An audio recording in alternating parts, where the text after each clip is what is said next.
ormai è da diversi anni che le spese sono tutte necessarie, il barile, come si suol dire, è già raschiato, cerchiamo in qualche maniera di far fronte alle richieste. 928 milioni di euro per far funzionare la regione, e questa è la cifra a disposizione del Veneto per il nuovo bilancio di previsione, la metà di quanto era a disposizione 5 anni fa, oltre 1 miliardo e 600 milioni. Con questi soldi bisogna anche pagare gli stipendi dei dipendenti, il riparto della quota sanitaria, le spese di funzionamento degli enti strumentali, insomma le cosiddette poste fisse, spese blindate, obbligatorie, che nel bilancio fanno oltretutto la parte del leone, lasciando appena 51 milioni di euro per le spese cosiddette libere. 7 anni fa i milioni erano 500.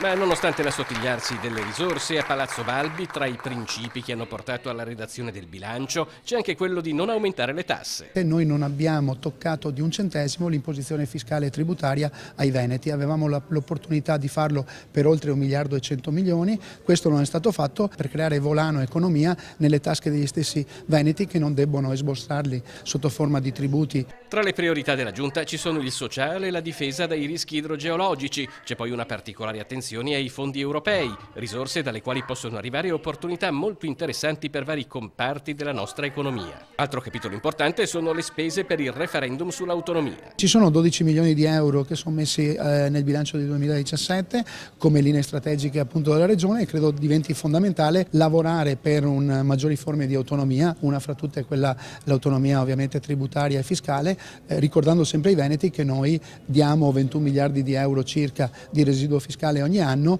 e chiedere anche solo il 50% di queste risorse vorrebbe dire avere 10 miliardi di euro nel bilancio regionale, quindi vorrebbe dire dare una boccata d'ossigeno fondamentale.